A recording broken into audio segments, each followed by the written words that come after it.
Thank you and good evening. Welcome to tonight's program with former CIA Field Officer Bob Baer, When the Tools of War Are in the Hands of the People. Tonight's program will explore the role of intelligence and ground-level insights in current geopolitics. To help frame the discussion tonight and introduce our speaker is friend of Vail Symposium, Greg Dobbs. In addition to his esteemed spot on our programming committee, Greg is a three-time Emmy Award winner, professional speaker on global affairs, the author of 2 books, and a journalist of over 50 years, including 25 for ABC News. He provided coverage in more than 80 countries around the world, particularly throughout the Middle East and Russia, as well as coverage of the US space program. You can find his insightful reporting on Substack. Please join me in welcoming Greg Dobbs. Megan, thank you, and thank you, everybody. Well, at the agency, as it used to be known, they used to call this guy the Hunter Thompson of the CIA. Not just because he led a pretty wild life, but because he grew up in Aspen. But that's where the comparison ends. He was, for many years, a case officer with the CIA, posted in many of the world's trouble spots, including more than 2 decades around the Middle East, some of the most dangerous places of all. So what was that like? What did he learn about terrorists? What did he learn about terrorism? We'll get into that tonight. Bob was awarded the Distinguished Intelligence Cross, which in the world of intelligence is the highest medal given by the CIA. But while he was earning that medal, he learned some things about the CIA that he didn't like. And we'll get into that tonight, too. He is the author of 4 best-selling New York Times books from the New York Times best-selling list, including See No Evil.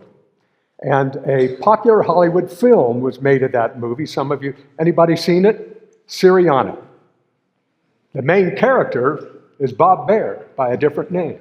And he is played by, not Hunter Thompson, but by George Clooney. Maybe we'll find out what that was like too. A few weeks ago, we talked on the phone, and he told me that sometimes when he's on an airplane and a stranger asks him, "So what did you do?" Depending on his mood, he will either tell them that he did actuarial tables, or that he was a CIA assassin. Were you? Either way, it ended the conversation. I could always go to sleep. I thought you'd like it. But the question's out there. Were you? I was accused of that. I ran an assassination team, which I call an assassination team in Iraq, to get rid of Saddam Hussein. And we had him cornered in a place called Auja, and they were going to take 12 tanks, and we're going to haul them up there and give them a chance to give up. That was the plan, and it quickly fell apart.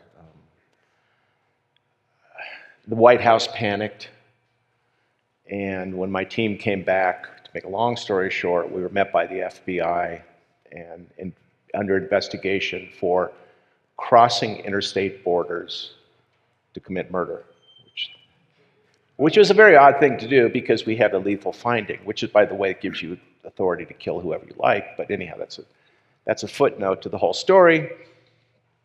And anyhow, the FBI, they were just great. They said, this is really stupid. And they polygraphed us. They said, there's no there. CIA said, you don't need a lawyer. Don't worry. I listened at that time, even though it was a capital crime. Anyhow, we got through that, and then what really sort of ended my career at the CIA is I ran a source inside the White House, which the CIA is not supposed to do. And it involved Russian money coming into the campaign. This was early on in 95, 96, and that was just completely covered up at the time. No one wanted to hear it. The FBI agents that I dealt with said, we're not touching this. We're not going near it. What you do is write up 100 memos about this money going in and sent them everywhere, including the janitors, which I did, and got out of that. Anyhow, make a long story short, I resigned from the CIA. I did not retire. I went out to do other things, which ended up in journalism. But it really is how I got into it. Was I did grow up in Aspen, and I had these dreams about being a ski racer. And my ski coach had the women's record for fastest you can go. A woman named Austrian Crystal Herbert, and we used to follow her down the mountain every day at the end of the day. And if we could get up to 60 or 70 miles an hour, we were doing okay. We'd follow her down. She was crazy. But I took that same mentality when I got out of college. What can I do that would be just like sort of crazy, you know? And I said, well, why not the CIA? I come from a very liberal family. When I told my mother I was going to apply to the CIA, she was friends with Hunter Thompson, and she ran for county commissioner in Pitkin County. She was really sort of out there, even in Aspen terms. She said, and if you know Aspen, she said, if you tell anybody you work for the CIA, I'm going to kill you. I guarantee you, I'm going to kill you. So she was not happy about it. Then I got in, and I just thought, I'm going to take a look around, and I ended up spending 21 years there. In the Middle East, and I don't regret it in the least, because it was, for me, it was like, how do we know what we know, and why do we know it? And on the Middle East, so much of what we read it's just so superficial, it's almost meaningless. I mean, it's like, it conditioned my mind, because I can look at Gaza today. And there was a Wall Street Journal series of articles that Yahya Sinwar, the head of Hamas, is in fact not in control of the troops. So I think, well, if he's not in control of his own troops, how is he going to bring about a truce? Well, he can't. There's always somebody who's going to take a gun and start shooting, even a truce or not. So it's that kind of mentality that I got into, and what I got sucked into of an obsession was the hostages in the 80s. Who took them?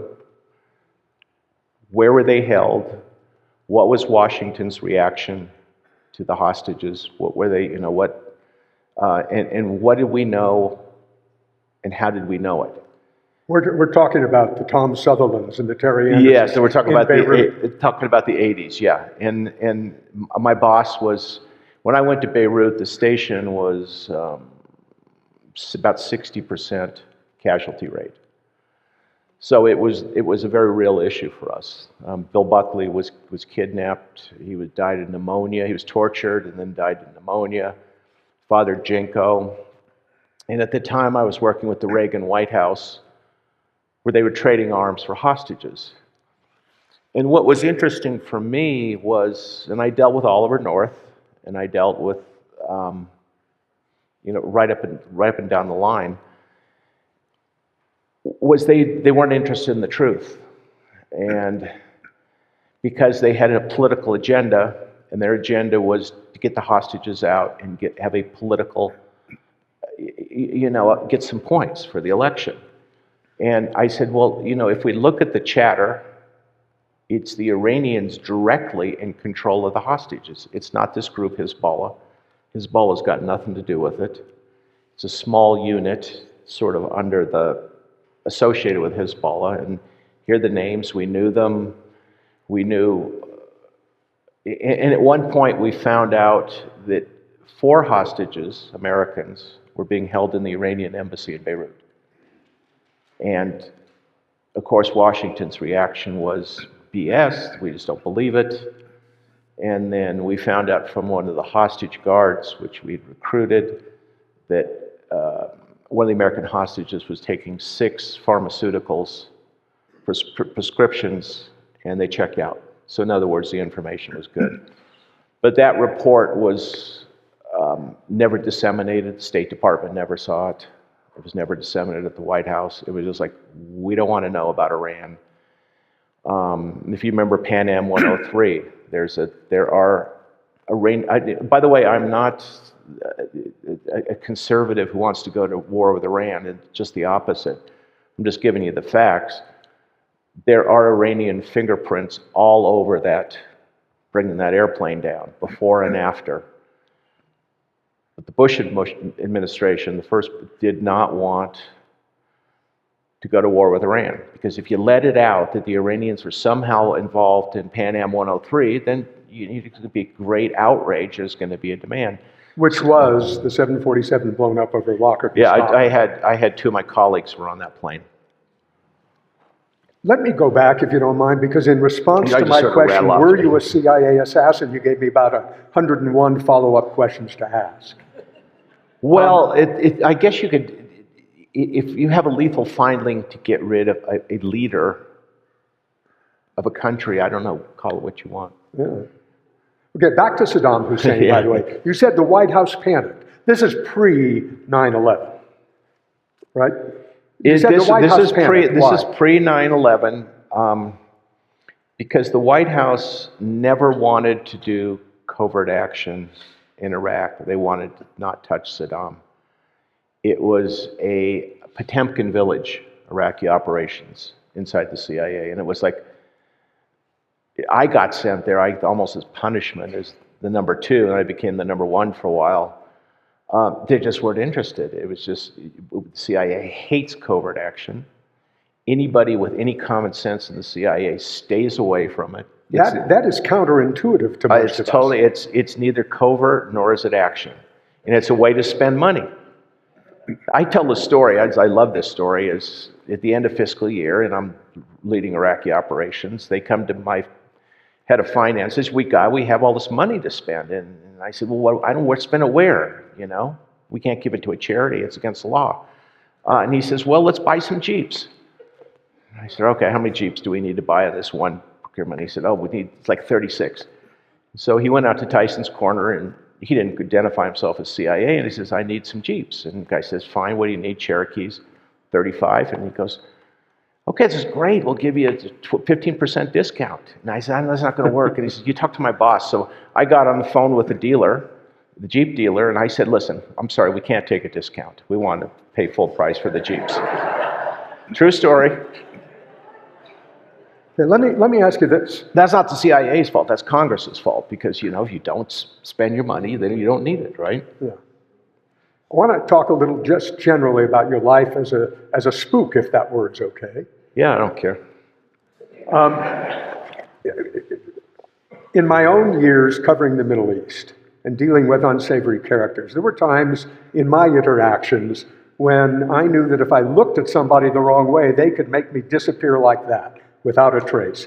How, over the years, did you explain to people why you would put yourself in a position like that? Because you did it time and time again. It's probably a personality defect, you know, like Mr. Magoo. I have no sense of immediate danger. It's just the way I am. So you're in Beirut, and there's a movie called Spy Games with Brad Pitt in it, and my boss consulted on that. And I used to drive a taxi in Beirut. Just you know, I thought that was, you know, an old Mercedes taxi, and I had a sidearm, not that it would do you any good in Beirut. Really, truly, a sidearm does you no good there, because everybody's carrying it. I had a law too, that's a light anti-tank weapon.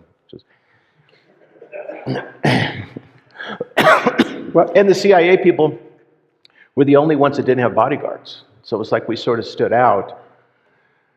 Is that driving a taxi in Beirut? By the way, he said Mercedes taxis.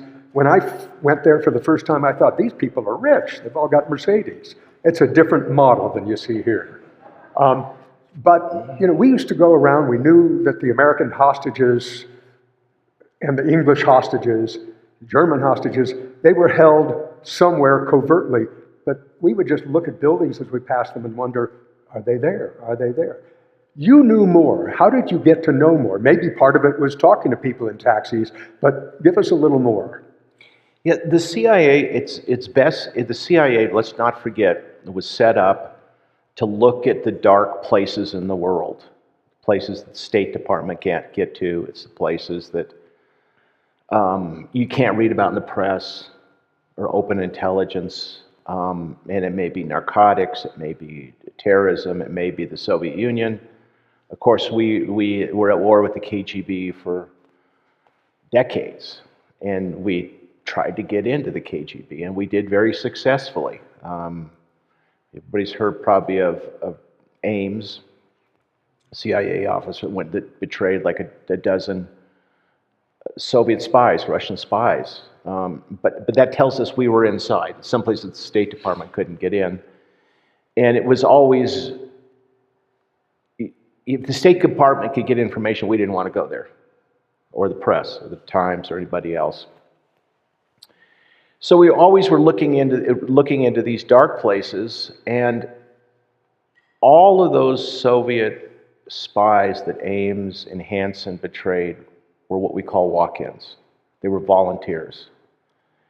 There is no case officer that I'm aware of that can go out and convince somebody to do something they ordinarily wouldn't do. So they were all walk-ins. All of the great sources I had were in one way walk-ins, and then it was a matter of disciplining them, giving communications how not to get caught. Because it was, especially in Lebanon, or even the Soviet Union, it was, you'd end up at a very bad death. The other part of the formula is overhead, which was the KH-11 satellite photography all through the Cold War. Was absolutely crucial for understanding where the Russians were sending arms. And thirdly, it was intercepts. They call it chatter. And there's all kinds of things. There's very secretive stuff, which till this day I can't talk about. And it was so secretive that the Pentagon had a unit that collected wonderful intelligence. The National Security Agency didn't know anything about. It was quite remarkable. So the National Security Agency is absolutely key for trusting this stuff. The reason we know about the invasion of Ukraine was because of NSA and for overhead. You could see the logistics lines being put in. Getting inside the Kremlin, inside Putin's mind, is virtually impossible. But if you're watching if you're listening to Russian soldiers talking about, hey, this is real, we're going in, and you start adding this stuff up, and that's how the CIA director Burns went to the president and said, this is real, and this is why we stood by that the invasion was coming. My first book, I was sort of intimidated writing this because they had to be cleared by the CIA. I didn't really touch it at all. I just tried to make the book personal, but chatter is sort of key. Anytime you can listen into two people's conversation who expect privacy, you're well on your way to understanding a situation. Or metadata. I mean, I could take any of your phone numbers now. By the time I get home, I could find out who your neighbors are, what their mortgages are, where they use their credit cards the night before, where they do their business, how they get along with their family. And I could run an algorithm to that, and I could reconstruct your lives within a couple hours. It's quite remarkable. And of course, the downside of that is when you have an enemy like the Taliban who doesn't use cell phones, then you're in trouble. And the Afghans are the worst people in the world to collect intelligence on Central Asia. It's a black hole of information. But your career preceded the invention of, let alone the use of cell phones. It preceded, but it was still technical operations, which were absolutely key and is sort of a tripod of understanding the world. Tell me this, in terms of your personal interactions with, I'll call them sources, for lack of a better word, maybe that is the right word. It was a popular phrase in the I think the Reagan administration, trust but verify. It had to do with arms control, among other things. But in your case, I would guess your MO, and it's in your DNA, to distrust until you can verify. I distrust everybody. Yeah, right? Everybody. Family included, especially family. It's like some sources, I had a source that they made me run. They flew him into Beirut on a helicopter, on a Black Hawk. And we looked him up, and he had 11 murders. He had murdered, his last person he had murdered was his sister because she went out with somebody and blew her head off with a shotgun. So Beirut station was not very happy about this. And my boss, the guy was great. I had 2 like Delta shooters with me. And these guys don't have a sense of humor, trust me. So they sit him down, they're sitting there, and the boss says to me, if this guy, you're going to take Mr. Bob, is going to go with you to a safe house, and if this guy as much touches the door handle, shoot him and kill him. Do you understand? These 2 Delta guys, yes, sir, they were under our control. So that's one way of handling sources, but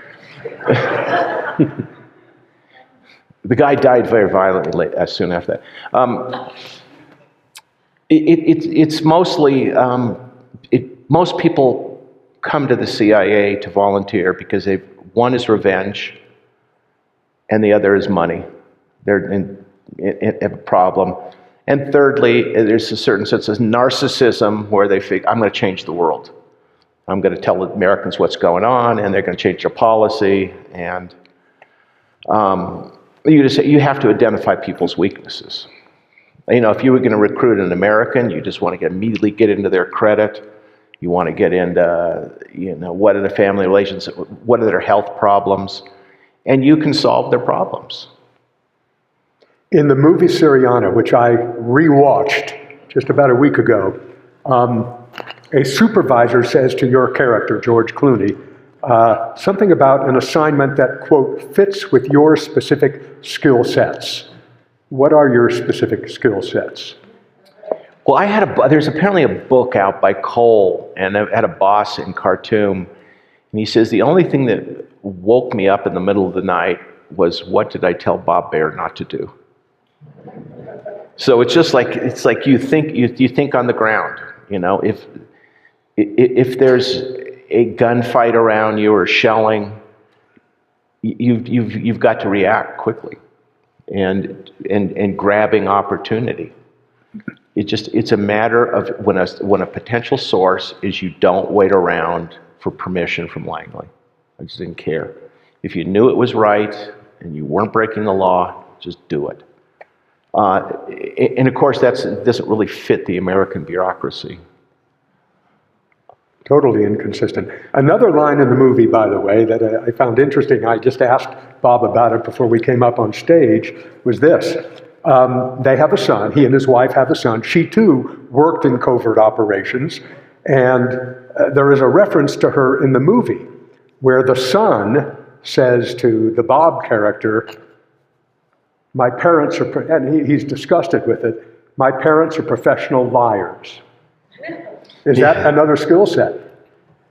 It has to be, doesn't it, sometimes? Yes. I mean, the whole trick of the CIA is you lie to people on the outside, but you tell the truth inside. What does that mean? Well, you can tell, you obviously can't tell people where you work, and you can't tell people what you're about, and you can't, you can't tell them what's going on in the CIA. The whole idea of secrecy is what makes an intelligence organization work. Mm-hmm. If you don't have that, you end up like, I don't know, the Norwegians or somebody who doesn't really have an intelligence service. That's not unfair, but anyhow.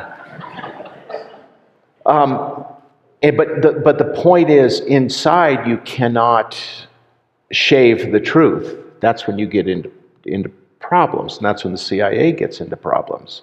We were talking about Iraq. The Bush White House was in love with this guy Chalabi. Ahmed Chalabi, if you know, he sort of talked us into invading Iraq. And we knew he was a criminal. And we knew he was an Iranian asset. He's passed away now, so I can say anything I want. He was a really bad guy. I loved the guy. He had a PhD in numbers theories from MIT, and he was charming, but he was a liar. But nobody in the White House or the press wanted to hear that. So they were listening to him tell us what we wanted to hear? Yeah, I sat Judy Miller down. I said, this guy's a liar. He's going to get us into a quagmire in Iraq. And it was just like, I don't care what you say. And it was the New York Times went that way. Even the executive editor left because this guy was brilliant. And, you know, they just decided to support the war. The problem with the American press is the Washington bureaus want to be on the team. And I've seen this over and over. They want to support whatever our policy is. They do not want, if it's the liberal press today, they do not want to put anything negative in the press that's going to hurt Biden. And we were talking about Ukraine. Last year I made it was foolish, frankly, to try to help the Ukrainians with their weapons procurement. They came to me, actually, and I said, well, I'll see what I can do. I mean, it's not like I can go to the CIA. CIA doesn't like me. They won't listen to me, but I do have friends in the Pentagon. And so as I showed you this letter, I had a letter from the Chief of the Air Force, the Commander of the Air Force, and said, in so many words, and he sent me all performance statistics on this is the Ukrainian Air Force, on the MiG-29 and the F-16. And it was clear that an upgraded MiG-29 performed better than an F-16, a 20-year-old F-16. And then I found out the Israelis were agreed to upgrade their MiG-29s. Another problem with the F-16 was it cannot land on Ukrainian fields because it sucks up FODs. The MiG-29 has an overhead intake. And they said, please do something about this. And they wrote me, I said, well, write me a letter and I'll see if I can get it sent around Washington. And I do have the letter. Anybody can see it they want. And it's like registered. The guy signed it and he gave me all the stats on the two airplanes. And the Pentagon said, well, it's too bad. It's just in the system. It was a political decision to give them F-16s. And one thought behind it was that if the Europeans give up their F-16s, they'll have to buy F-35s. So the Ukrainians have a lot of F-16s that they can't really fly or don't need. And it was all sort of tragic. And I was doing this pro bono, and the same way with helicopters. And I was talking to the guys who make in Poland the Black Hawk helicopters, and they said, the problem is a decision has been made, a bureaucratic decision, to give them Apaches, because we're trying to get rid of our Apaches, and rather than the Black Hawks. And he said, and I said, well, get a hold of Congress, do something. He says, you get a hold of Congress. Call up Senator Murphy and convince him. I mean, he's not going to know who I am. So it was all very... It's the dysfunction of government as it goes on. It's not some great conspiracy. It's the politics of Washington. In a way, it is a swamp. It's not a conspiracy. It's a bureaucracy. Yeah, and I can't even. Is there a word for it? What I'm describing here? Yeah. It's not like Grumman or Lockheed or these companies are running conspiracies. They don't even want to get involved in it. I mean, they're not out bribing people. It's just that somebody had the bright idea of sending F-16s and Apaches. And then the military would tell me, well, the deal is we have to empty our logistics stocks, send it to Ukraine so we get to buy new stuff. And they did. They thought it was sort of stupid. But, I mean, so a lot of the aid going to Ukraine is not useful as much as it should be. Whether it's the Abrams tanks or the Bradleys or the rest of it, I just don't know enough about it, and I don't know enough about the drones, because the drones are now changing the conflict. This is why Hamas was able to move into Gaza, was thanks to drones. This asymmetrical warfare, which I call this the democratization of warfare. And I used to see this in Lebanon, where they were making these shape charges. And when they killed the Israeli commanding general in 2000 with the shape charge, he was driving like at 80 miles an hour, and they put this charge, and it's homemade, this stuff, by the way. You know who invented the shape charges?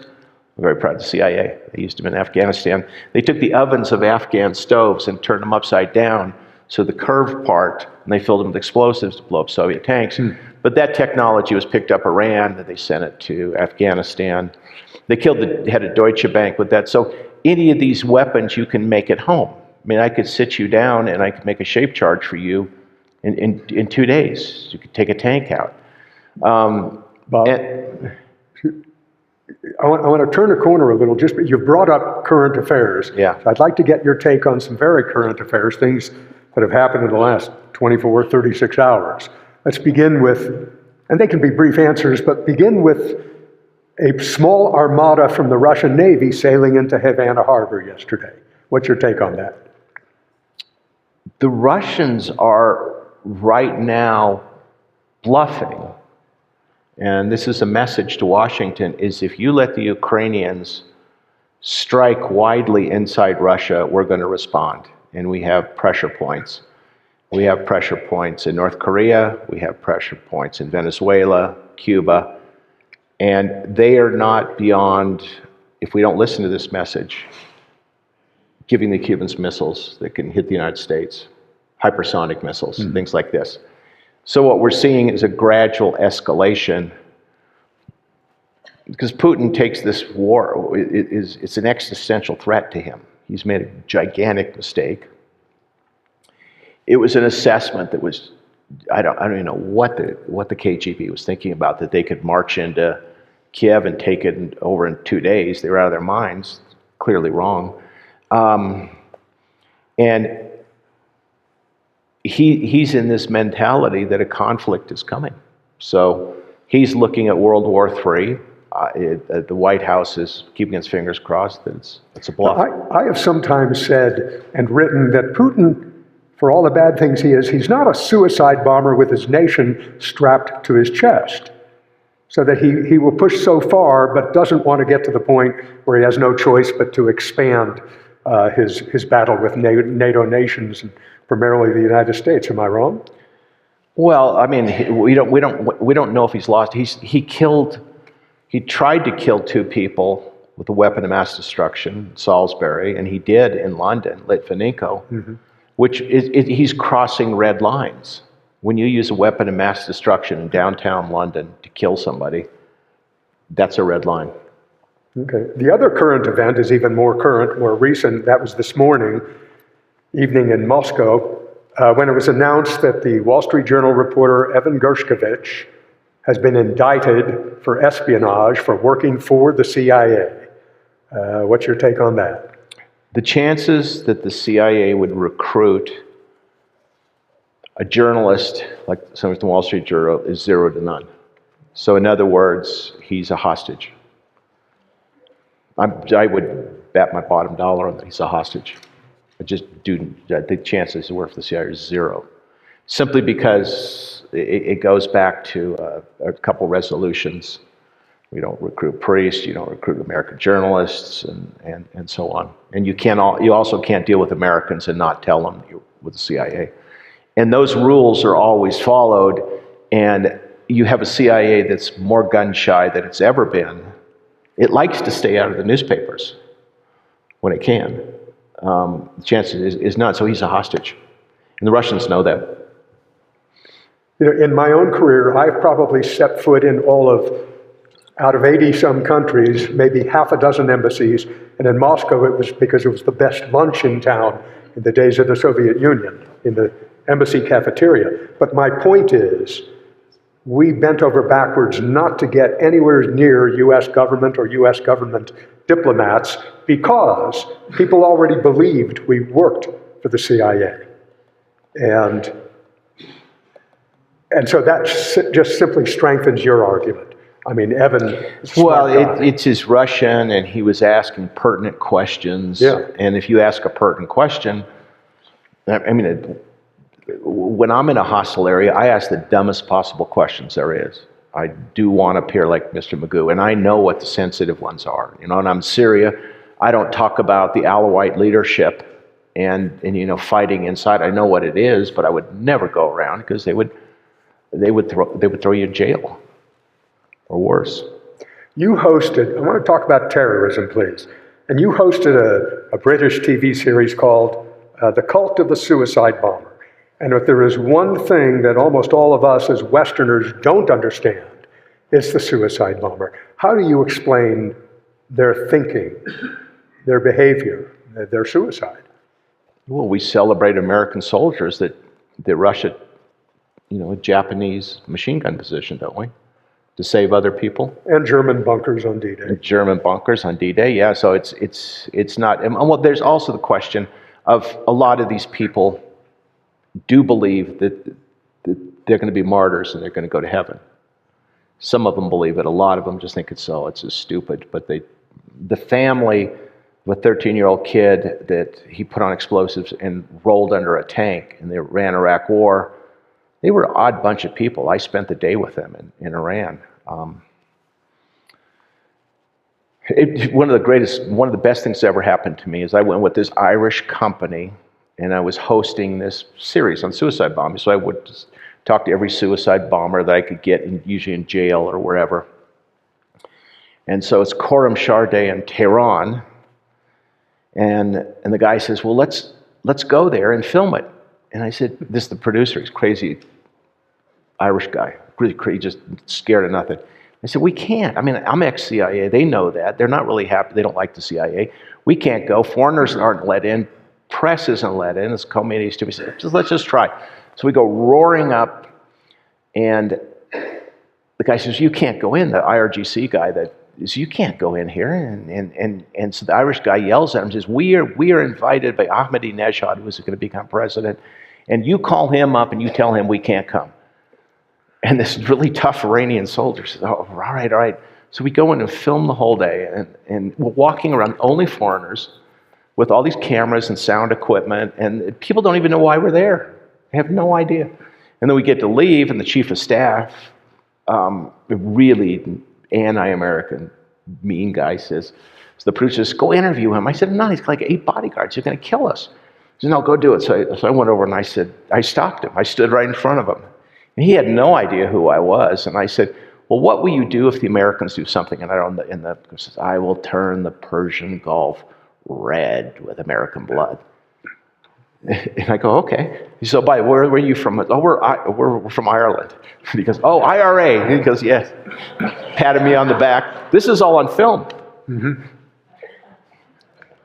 So, I mean, that's what, like going overseas, and you sort of see this stuff in your face, and it sort of changes your opinion. The Iranians aren't that efficient.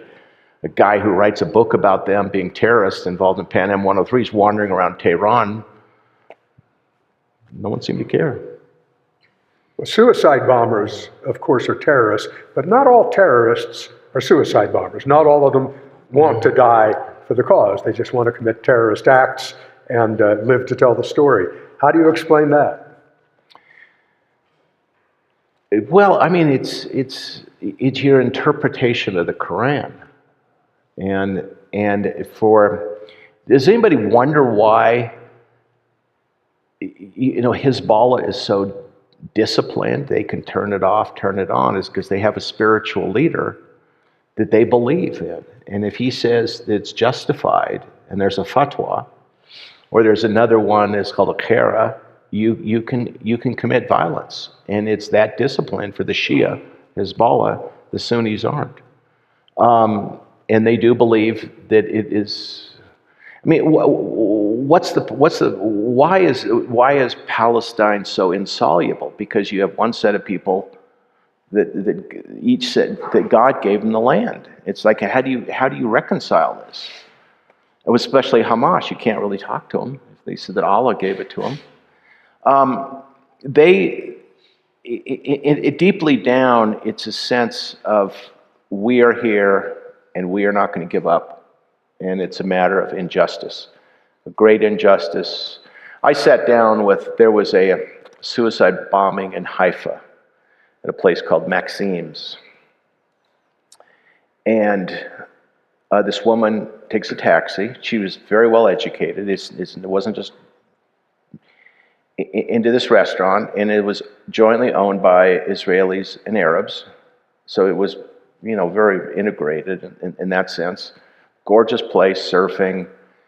And she comes in and she offers to buy the taxi driver a kebab. They sit down, they eat, and then she tells the taxi driver, "You better leave now."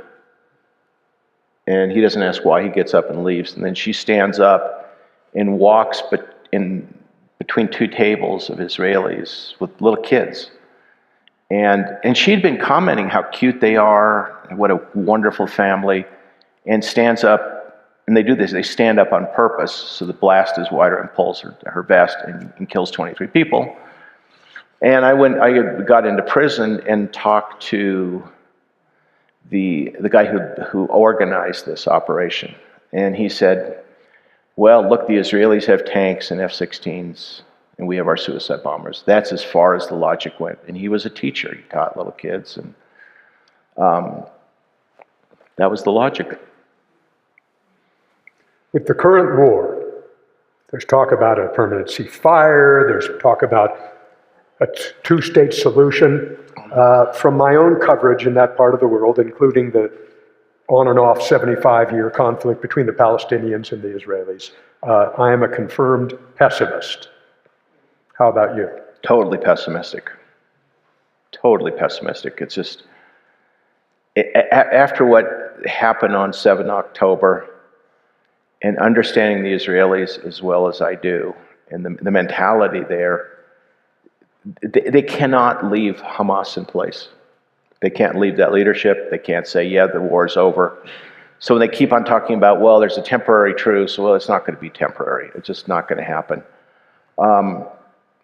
And I said this at the beginning. I said, really, the only sort of solution that's going to make this go away is if the Gazans go into Egypt, which wasn't going to happen anyhow, but you can't. I spent enough time in Gaza. It's the more these people are, in a way, in a prison because they can't, because all the suicide bombings. That's another one. It's like the other family I missed. There was this man caught his wife sleeping with somebody else, so they had to get over this shame, and so the husband and the paramour sat down and said, how are we going to get over this? And they said, well, the woman's obviously got to pay the price. So they put a suicide vest on her to get the shame over, and she went into a hospital and blew herself up. That doesn't make any sense to me, but she somehow did to pay the price. Back to the CIA, the name of, is it your biggest selling book, See No Evil? Yes. What does the title mean? It's just the world. It was what it was drifting into of, well, covering up Pan Am 103, covering up the hostages. We couldn't see the Russian corruption. Couldn't see or didn't want to see? We didn't want to see it. It was like the Caspian pipeline was just one large corruption thing. We knew where the money was going. We had copies of the deal, and it was going to Russian officials. It was a pipeline that didn't even go through Russia, and we could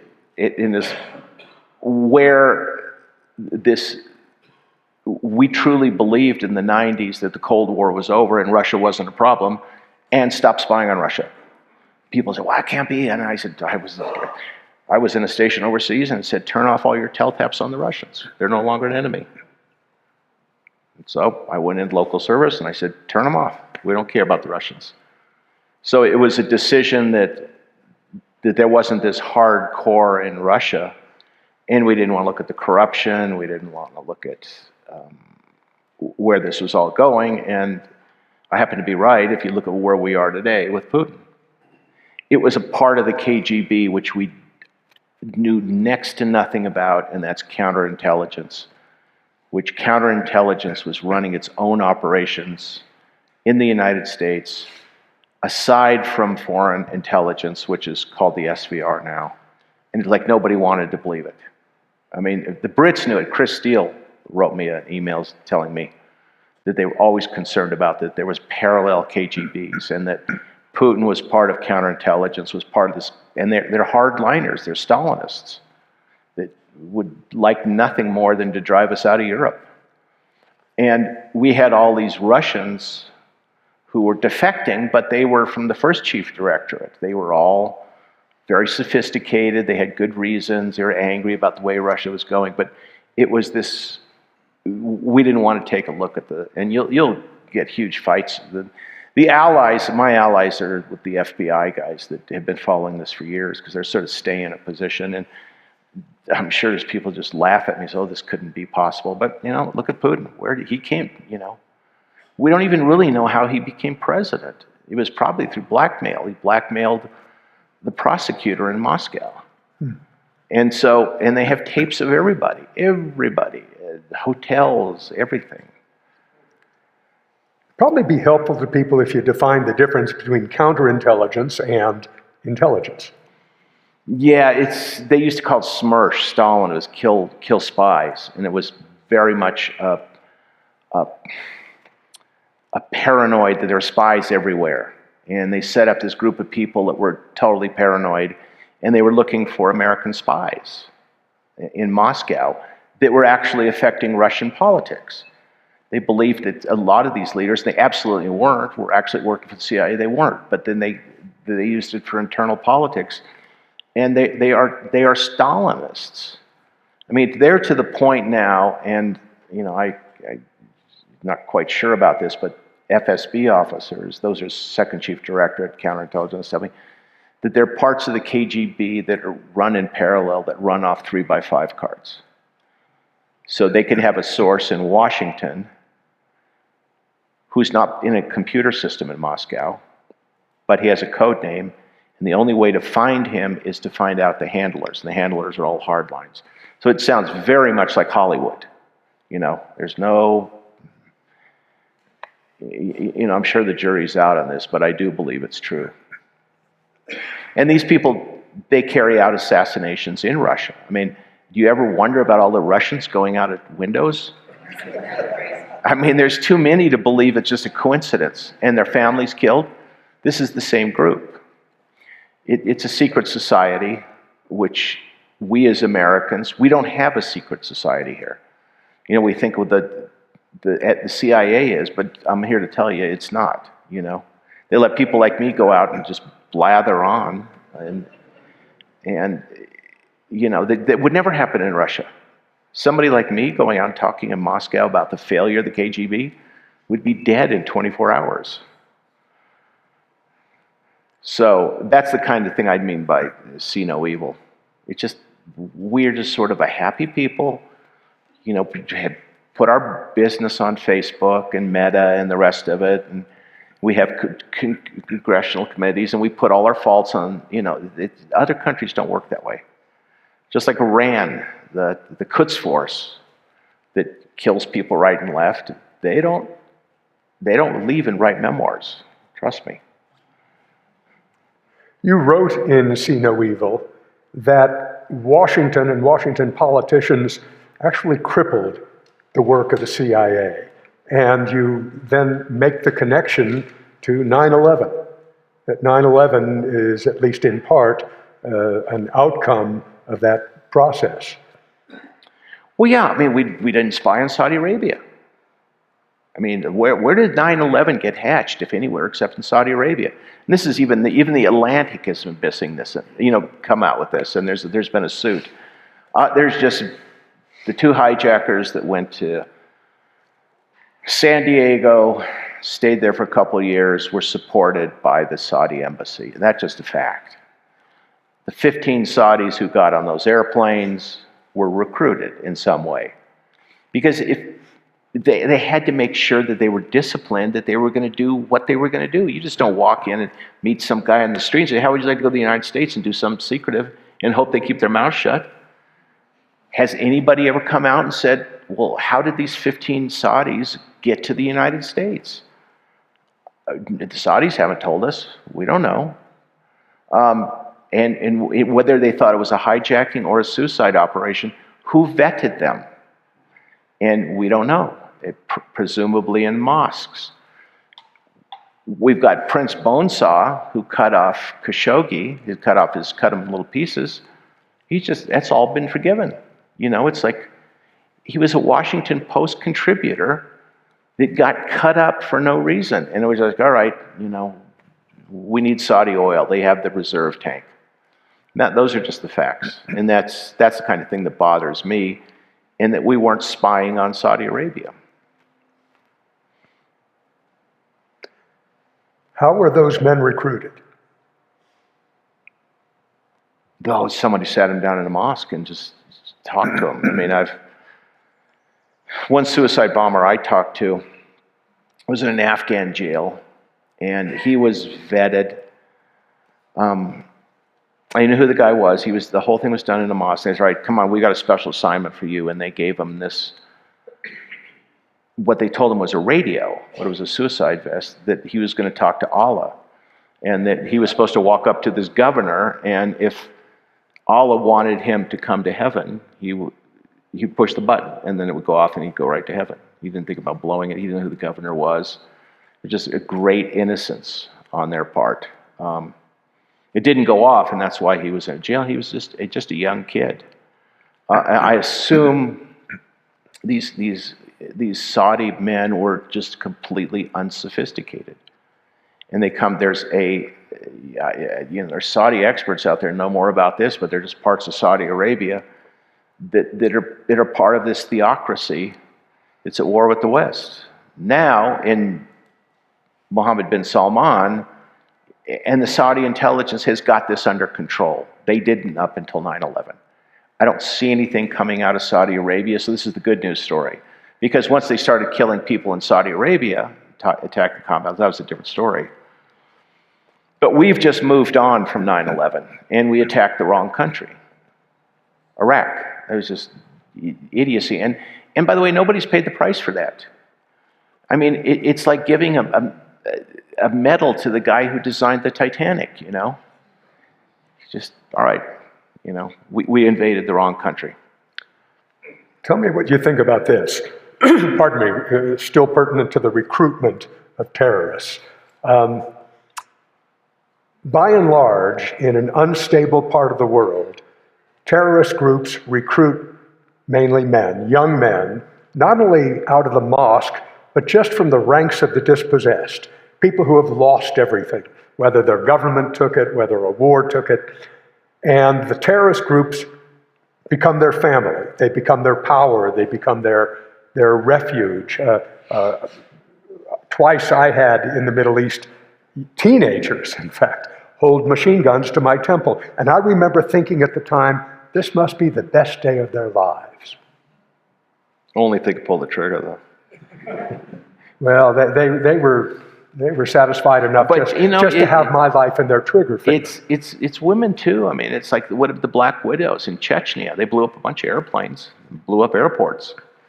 So it's normally men. But a lot of them, like the Muslim Brotherhood in Egypt, which brought us Al-Qaeda, were educated. They're engineers. They killed Sadat. It was an engineer. Zawahiri was a doctor. So it's not like these people live in a completely irrational world.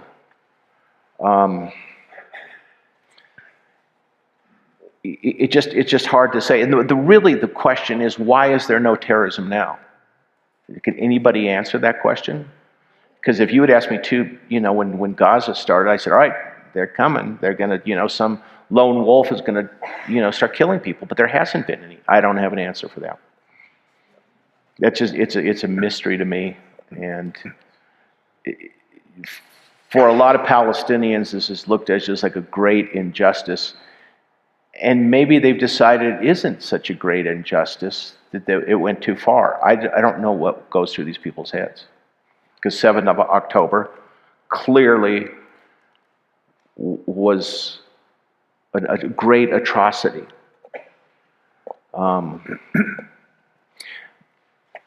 But then you have Pan Am, and that was a result of the Airbus, shooting the Airbus down. And that was ordered from Khamenei, I think. Or at least originally, when they were going to bring down the 5 airplanes. So it comes in waves. And I think we should be very thankful that there's no terrorism in this country right now. This is the good news. Because if there is, people are going to go into meltdown. So before we get to some questions from the audience, I like the questions. Just a personal question or two first. Number one, what did you have to give up? What did you give up to live the life you lived? Well, let me put it this way. The Odyssey is BS. You don't get to go home and win back your family. It doesn't work that way. You don't go away for 20 years and come back and they're there. People don't wait around for you.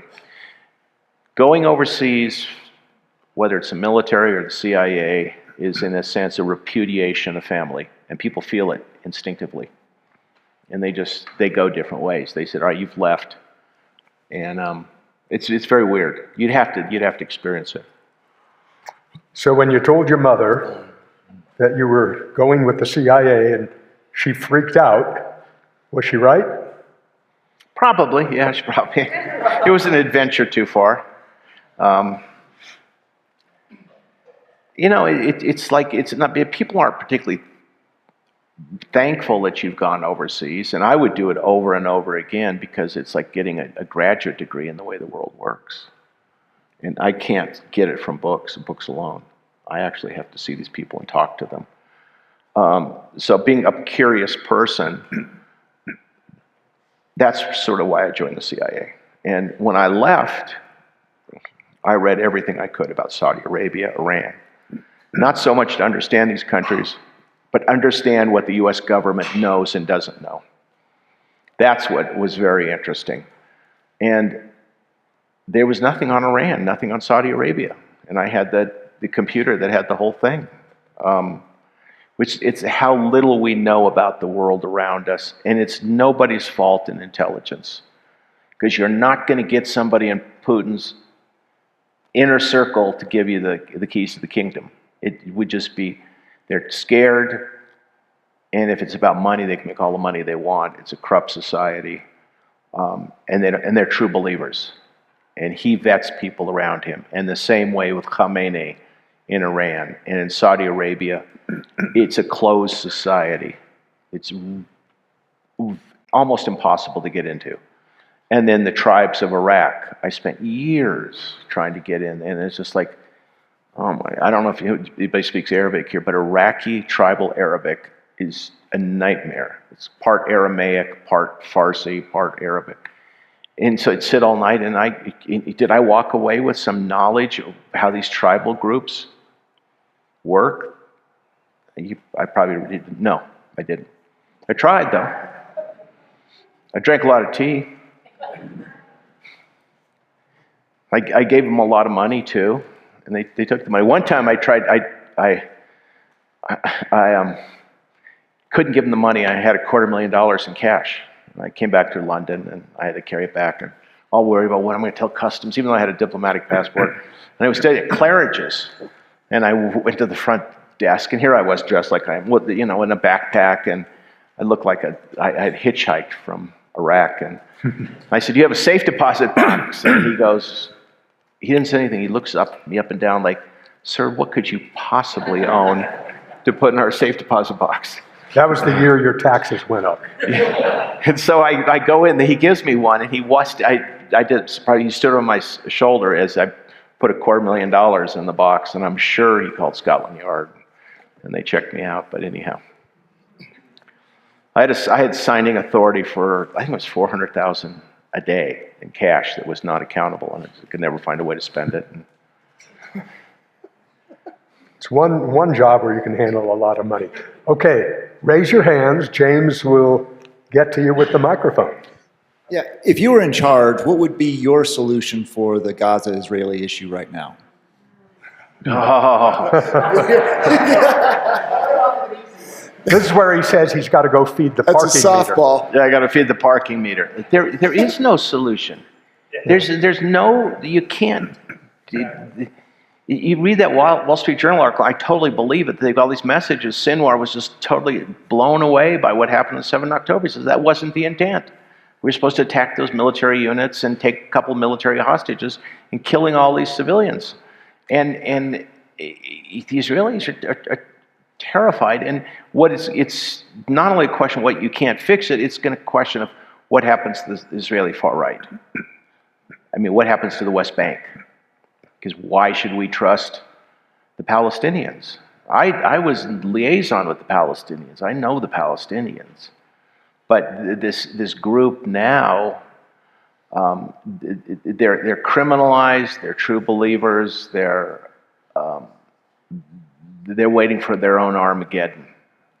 And people that want an Armageddon, and I'm not saying this, trust me, from pro-Zionist, my mind is just completely compartmented. Because I've dealt both with Israeli intelligence, and I've dealt both with the Palestinians, and I've spent months in Israeli prisons. And if you want to talk to people that know the Palestinians, you talk to the Israeli prison guards. They're just the oddest thing I've ever seen. The way they know them, and the Israelis do as the whole society does. And I just don't see a solution. I mean, who's going to police Gaza? I have no idea. There's nobody to do it. An Arab force isn't going to do it. There's guns everywhere, improvised explosives. And then how do you go into the Israelis and say, hey, we know Sinwar ordered this, we believe it, and Dave, the guest, ordered it, but we've got to leave them in place. I go back to, and this is so politically incorrect, is that with Sunni Muslims, there's no spiritual authority to deal with. Because you've got the Islamic State, which is abhorrent to most Sunnis, but they can do anything they want. When I was in Central Asia, I was so bored, I studied the Quran for 2 years in Arabic. You could basically read anything you wanted to it, much more than the Bible. It's just, I could, say you could you could drink pig blood if you wanted. That's all mythology about the rest of it. So it's a document worse than the American Constitution that people can interpret any way they want, and these little cults come along, and you've got two people, one nation, and what do you do about it? You said, what? You said, how can you trust the Palestinians? But it cuts both ways. To be the devil's advocate, they're saying, how can we trust the Israelis? Yeah. I mean, it's like, you have to look at the history, you have to look at Deir Yassin, where in a village, a lot of Arabs were killed. You have to look at the USS Liberty. But we're not, what I like about the Israelis, they're totally fact-based, the ones, intelligence. When I drove around Hebron with the commander, we were just bombarded, it's an armored car, with vegetables. And he turns to me and says, and I said, why? And this was a dumb question, this is for the camera. I said, why are they doing this? And they said, well, if you were occupied, wouldn't you? That was the commander, Lieutenant Colonel, battle tested. So it's another insoluble problem. Okay, question in the back. Two related questions. Why haven't the Russians assassinated Zelensky? And what will happen if they do assassinate him? And the second question is, why is Bill Browder, a fellow Aspenite, still alive? Browder's got dough, he's got security. And how you end up on a hit list depends what you've said and what you know. Litvinenko said that Putin blew up the apartment buildings, which, by the way, no one knows for sure, but I believe he did, 4 apartment buildings. That's how he got into power, and blamed it on the Chechens. And Zelensky, that's a good question. I mean, it's the support he has in Kiev is not that strong. And also, there are people around Zelensky that the Ukrainians accuse his number 2, Yarmak, of being too close to Putin, let's put it that way. There's a whole personal story behind this, I've heard from the family, Zelensky's family.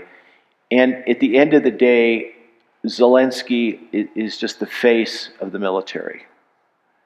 And you never want to get rid, there's no point in getting rid of it's the military commanders that they got a problem with, and army units, it's the colonels that are still fighting.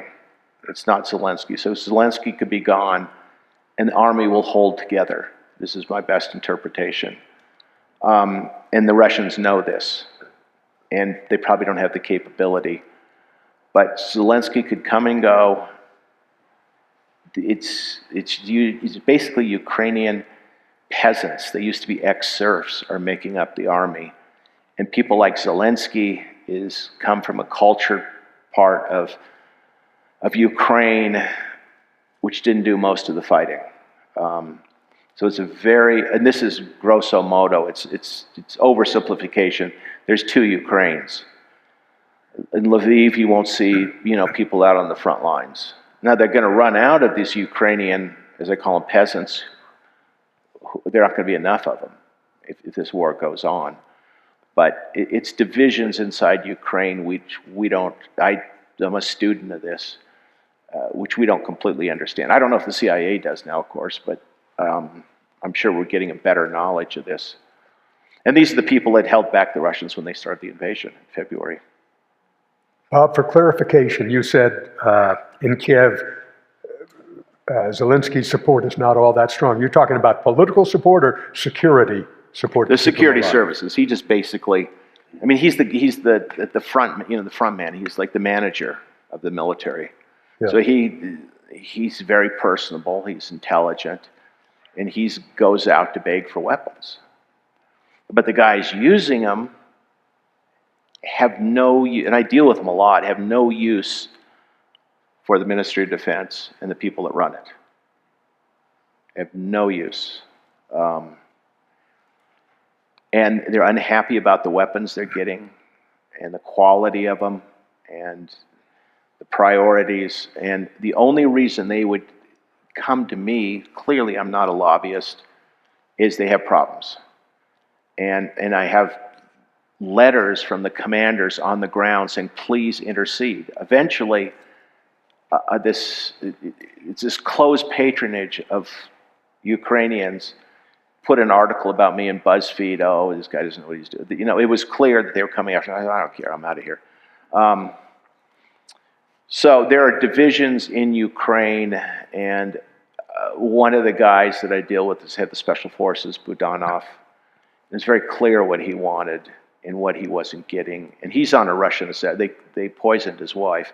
He's on an assassination list. They've come very close to getting, but he's sort of hardcore. And given his preferences, he would like to take the war to Moscow, and has in certain operations. It is said, and I only know this third hand, that Zelensky, kind of like Yasser Arafat, and I know, he never slept in the same place more than 2 nights in a row. That Zelensky right now is doing the same thing. Have you? Yeah, you always move, and you never leave by the way you enter, the way that we exit. You stay off phones. Yeah. There's certain phones you can use, but cell phones are just like open you wide up. You just go near a cell phone. That's like when I dealt with Clooney. He didn't have a cell phone. He had somebody answer it. Not because of drones, but because it just keep people away. Kind of like Chicago in the 1930s. Honey, would you go out and start the car? By all means, please keep George Clooney safe for us. All right, from our online audience, what potential do you see for domestic terrorism to rise up in the U.S.?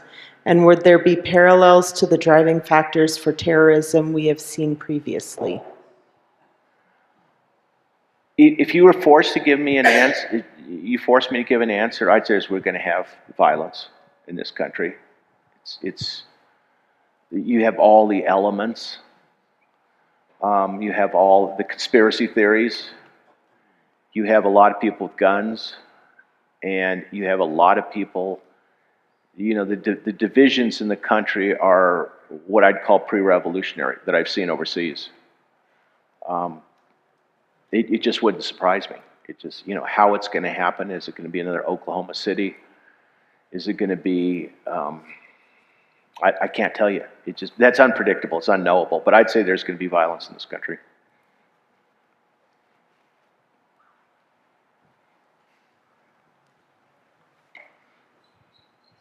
Thank you. With regard to the Israeli Palestine conundrum. Hamas has rained fire and brimstone on the population. Why didn't they just give them up? Thousands, tens of thousands are being killed. Why did the local civilians not give up Hamas and tone down what's happening in their country? Because they look at Hamas as their only protectors. Arafat, what did he get out of Oslo? They got their own license plates. And he was utterly corrupt. The administration is corrupt. Abbas is ineffective in protecting Israelis. The PLO was a failure. Oslo was a scam, great proportions. I know people meant well, but turned out to be a scam. And they look at this. I've just never seen people really give up even this extreme violence. Well, that's not true, because you look at Chechnya. As far as I've seen, they've given up, and they just put a criminal group in Kadyrov in power, which may happen. But that's another. I really hate giving answers to that unless I've actually talked to the Hamas people. And of course, I'm not there, and you can't talk to them, and you can't talk to the refugees. You just have to run through them and ask them, why don't they give it up? And if I gave you an answer, it would be so far out on a limb, speculation, that probably wouldn't do you any good. I mean, I would, if I would. The other, by the way, we don't know how the hostages, these 4 people rescued, we don't really know how that happened. They could have been sold by Palestinians. They said, hey, they're there. And they went in, and people ask why so many people were killed, and we call that a combat entry, rather than the dynamic entry, which you try to keep people alive, and that's when you're in such a hostile region, anything that moves you kill. We started that in Iraq after the SEALs started getting ambushed. So that's a good question. It's it's just the feel for people on the ground is you really have to live among them. And that's one of our great failures as Americans, is we learned English, it's good enough, and if people don't speak English, they're not worth talking to. But these people, in my dealings with them, they are living in a different universe. You almost have to sit there for 20 years to figure it out. That's how complicated the world is. I would add one more component to the answer to your question, and that is this. The Palestinian Authority, the PLO, is terribly corrupt and got hundreds of millions of dollars every year from Gulf oil countries, from the United States, from the European Union, which was meant to provide for the social welfare of the Palestinian people. And it was so corrupt that a lot of that money never made it to the people, particularly the people in Gaza, just because of the geography. And because of that, Hamas moved in. That's how they became, if not popular, that's how they became accepted. And they put food on people's tables. Maybe with ulterior motives, but they were the ones who did it. So, and hospitals and charities, education. Yeah. And the one guy who could take on Hamas is Marwan Barghouti, who's in jail. When I was in his cell block, I tried to go see him, and the Israeli said, forget it. I could talk to the suicide bombers, talk to the Hamas people, Islamic Jihad, but not Barghouti. So he's like an alternative to Hamas. I don't know if he were let out of jail and sent to Gaza, he would actually have a following. But the effective leadership has all been killed. Mm-hmm. Another question? Yeah, this is, I'd like you to be objective about the question I'm going to ask you. It's kind of 2 parts. So if you compare CIA, MI6, Mossad, how would you stack rank quality of technology, education, etc., and what was your collaboration with those organizations? I was in Khartoum and helped rescue the Mossad station there. They were cleaning up their people, and Numeri was overthrown, and we brought them all out. We put them on special flights, C-141s, and took the station out. I found that the British MI6 people, when it came to the Arab world, they all came out of Oxbridge. So basically you had 4 years of studying the Middle East or longer. And they had no money. And they were very good because they could get people, Gulf Arabs and Iranians, because they all go to London. Same thing doesn't happen to Washington, because in the hot season, you don't want to go to Washington, D.C. You want to go to London. So they were all there, they were in and out, and they were very good on Iran. Much better integrated. They spoke Farsi better. What's really impressed me about the Israelis is stuff that I don't know how they're doing it, but they're probably using in Iran sabotage and assassination operations have been brilliant. Something that we could not carry off. And they're probably using MEK, which is a resistance group. It's a cult. I would imagine. I just can't imagine that Israelis are using false passports to go to Iran. That makes no sense to me, but they might be, I don't know. They're using MEK. MEK was a group we were not allowed to talk to. When I was in Iraq, they were all in a camp, and they wanted to ally with us and do cross-border operations into Iran. But because they were designated a terrorist group, we could not talk to them. And so many of these people it's like arms dealers. If you're in the CIA, you don't want to go near an arms dealer because they'll do some crooked deal and they'll come back and say, oh, the CIA told me to do that. And so we've been burned so many times, or narcotics, all the cocaine in American cities. Yes, the South American intelligence services were selling cocaine in American cities, but it wasn't at our connivance. It was just we dealt with them in the terms of the Cold War because we had to deal with somebody in these countries.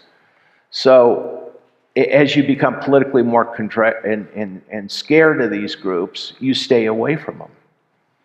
I used to deal with Asala in Beirut, the Armenian group that was killing people right and left, and they're based in Glendale. Oh, don't go near them, they're going to kill somebody and we're going to get blamed.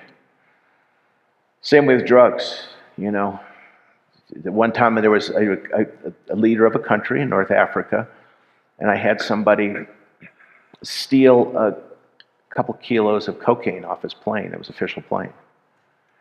And we tested it, nice stuff. And I said, well, what should we do about it? We got this head of state bringing in cocaine into Europe.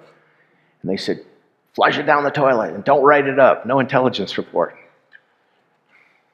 I flushed it down the toilet. I mean, does that make sense? It's just like our laws are so, the CIA is so constrained, and it's so, stay away from these. The whole idea is to stay off the front pages of the press.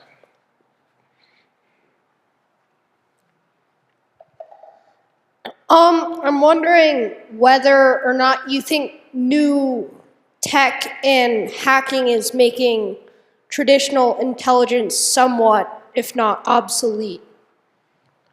Yes, you know what, if you want to stay out of the spotlight of the FBI and NSA, is you get a graphene OS Pixel phone and use Wi-Fi and change your locations from time. There's nobody who can ever catch you. Don't ever use a SIM card. You can get away with anything. And so, yes, you can beat the system. If you really can, I have no secrets, but if you want to keep a secret, use Sessions. It's an app. Does anybody know it? It's called Sessions, so you can't get into it. Criminal groups are using that now. So so use a graphene OS phone with Sessions and you'll be safe. So yes, the system is beatable if you think about it. Over here. Movies consistently, movies, depending on which movie you're watching, show the CIA as superheroes or evil monsters. But they always show the State Department as a bunch of idiots. Is that true? No, well, no, it's not true at all. I had an ambassador in Khartoum, Hume Haran, who was of Iranian. Let me just put it this way: he spoke Arabic, most beautiful Arabic you've ever heard. His Arabic was so good that Numeri, the head of state, wouldn't do an interview on TV because he was embarrassed. And no, I mean it's a hit or miss. The State Department, INR is extremely capable. That's Intelligence and Research. The State Department is extremely capable. It's sort of a small unit, politically unaffected. Doesn't hit tainted like the CIA. And the CIA is their small islands of excellence. I mean, they're really, really good, but they're very small. And if you want to join the CIA, you have to figure out how to get into one of those small worlds. And you don't want to go to some place you can't spy, like France or Germany, because what's the point in spying on the French and then get caught, and it's an embarrassment, and you can read everything you want in Le Monde. It's sort of like, don't spy there. And it's good, it's very good, it's very good. And I've had people on the outside tell me that it's when the intelligence is good, and it's usually on the Middle East, it's very good and it's indispensable. But these days in Moscow, you can't go out without getting picked up with biometrics and CCTV cameras and the rest of it. You can't use the internet. And so it's really tough to meet Russians, the Russians that count. It's almost impossible because you get followed everywhere in Moscow. It's like you can't go out to dinner or a party, and you just get in trouble. When you go to work for the CIA, what do you agree to? You agree to polygraphs every 3 years, and they're rigorous. You agree to a low salary. You agree that if you come back to Washington, you can't afford to live there. And unless you're like me, then you have to worry about getting promoted because you eventually have to get to a senior rank to put your kids through college and then go into consulting afterwards. How about the confidentiality part? Secrets, today when I write a book, every book I've written goes to the CIA. And they take stuff out and you really don't argue with them. Even though you say this is really stupid, this is public information, they take it out, you just take it out. I mean, I'd love to write a book about why I know what I know about Iran and Hezbollah and cite the evidence. I can't. Speaking of his books, 2 of them, including See No Evil, are going to be on sale in the lobby thanks to the bookworm and Edwards. Are you going to be signing them? Yeah, if you want me to, yeah. He'll be signing them, although he'll have to use a pseudonym because of the CIA thing. Is there time for one more question, or are we done? We can sneak in one more quick one from back here. Can you put the microphone a little closer? Oh, thank you. I can repeat the question. I didn't just take a road out of Aspen. So what was your education before you went into the CIA? What was his education before this? I went to 11 universities because I kept on moving around. And one was Rocky Mountain, where I took 2-stroke engines. But then I got a degree from Georgetown in international economics. I had some French and politics.